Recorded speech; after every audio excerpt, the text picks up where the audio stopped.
కాబట్టి ఎప్పుడన్నా అత్తారింటికి వస్తే దగ్గర ఇదే కాబట్టి మూవీకి రావాలన్నా సరదాగా షాపింగ్కి రావాలన్నా తణుకు వచ్చేవాళ్ళం 1990 నుంచి.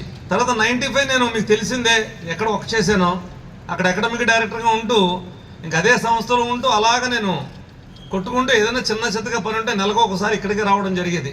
కాబట్టి తణుకు ఈ పరిసర ప్రాంతాలు తాడేపల్లిగూడెం ఇలా పాలకొల్లు భీమవరం ఇవన్నీ కూడా నాకు చిరకాల పరిచయం ఇవన్నీ కూడా. ఎంతోమంది పేరెంట్స్ ఎంతోమంది ఐఐటికి వెళ్ళారు, ఎన్ఐటీలకు వెళ్ళారు, IIITలకు వెళ్ళారు, ఎంతోమంది మెడికల్ సీట్లు సాధించారు. ఎడ్యుకేషన్కి సంబంధించినటువంటి అవేర్నెస్ చాలా ఎక్కువ. అంటే తణుకు పిల్లల విషయంలో మాకైతే లోడు తక్కువే.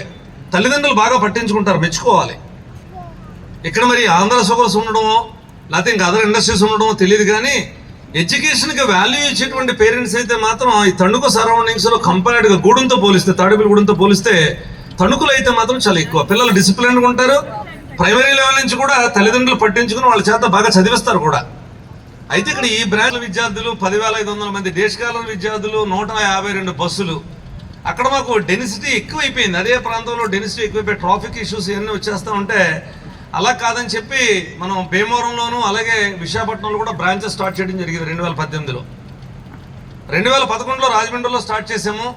అప్పుడు స్ట్రెంగ్త్ 720 నుంచి ఇవాళ 17,500 స్ట్రెంగ్త్కి రాజమండ్రి క్యాంపస్ తయారైంది.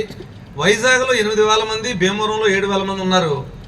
సో ఆ స్ట్రెంగ్త్తో పాటు లాస్ట్ ఇయర్ ఎప్పటి నుంచో అనుకున్నాం తణుకు ప్రాంత ప్రజలు హాస్టల్ అందరూ కట్టలేరు కదా ఫీజు, మీరు కంపల్సరీగా తణుకులో బ్రాంచ్ పెడితే మంచి పిల్లలు ఉంటారు, మంచి జరుగుతుంది అందరికీ కూడా. అంటే నేను అనుకుంటూ ఉంటాను డేస్ కాలర్ క్యాంపస్లో మనకలా రన్ చేయాలంటే మాత్రం దాంట్లో రూపాయి ఆశించి మాత్రం చేయకూడదండి. Tirumala school day scholar campus కనుక ఎక్కడ పెట్టినా మేము ఎలా రన్ చేయాలో అలాగే రన్ చేస్తే, ఒక ఫిలాసఫీతో కనుక రన్ చేస్తే అందులో ₹1 కూడా మిగలదు. ఎందుకంటే అంతమంది ఎక్కువ మంది స్టాఫ్ను వాడతాం, క్వాలిటీ స్టాఫ్ను వాడతాం, హైలీ పెయిడ్ స్టాఫ్ను వాడుతుంటాం. ఎక్కువ మేము తీసుకున్నటువంటి ఫీజులో ఎక్కువ భాగం స్టాఫ్కే వెళ్ళిపోద్దండి. అయినా కానీ మంచిగా ఎడ్యుకేషన్ అందించాలనేటువంటి ఆలోచనతో మనం లాస్ట్ ఇయర్ స్టార్ట్ చేయడం జరిగింది. సరే బిల్డింగ్ మొదలు పెట్టడం డిసెంబర్లో ఇప్పుడు మొదలుపెట్టారు. 6 నెలల్లో బిల్డింగ్ అవ్వాలి. అవుద్దా లేదా అని అనుకుంటే చాలామంది పేరెంట్స్కి అనుమానం. వచ్చి చూస్తూ ఉండేవారు ఆ సెంటరింగ్ కర్రలో బురదగా ఉంటుంది, ఇవన్నీ చూసి ఈ సంవత్సరానికి ఉండదులే అని చెప్పి వెళ్ళిపోవడం ఇవన్నీ జరిగితే సరే ఉంటుందని చెప్పి మనం ఫిబ్రవరిలో అక్కడ ఆఫీసు ఓపెన్ చేసి పాలిటెక్నిక్ని అక్కడ ఒక పూట కూడా వచ్చిన ఒక అడ్మిషన్ చేయలేదు, ఒక పేరెంట్తో మాట్లాడాల.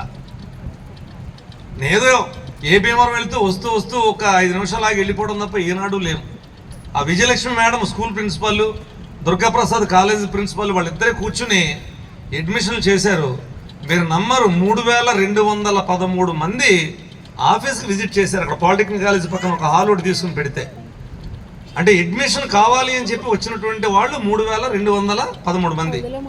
అందులో సుమారుగా 1,900 మందికి మేము అడ్మిషన్లు ఇవ్వడం జరిగింది. మిగతా వాళ్ళకి అడ్మిషన్ ఇవ్వాల, ఎందుకంటే దే ఆర్ సో వీక్. ఎంత వీక్ అంటే 9th వస్తాడు, మల్టిప్లికేషన్లు డివిజన్లు కూడా చేయడు. మరి అటువంటి పిల్లల్ని తీసుకుని మనం నిజంగా ఇంప్రూవ్ చేయాలంటే చాలా కష్టం అయిపోద్ది.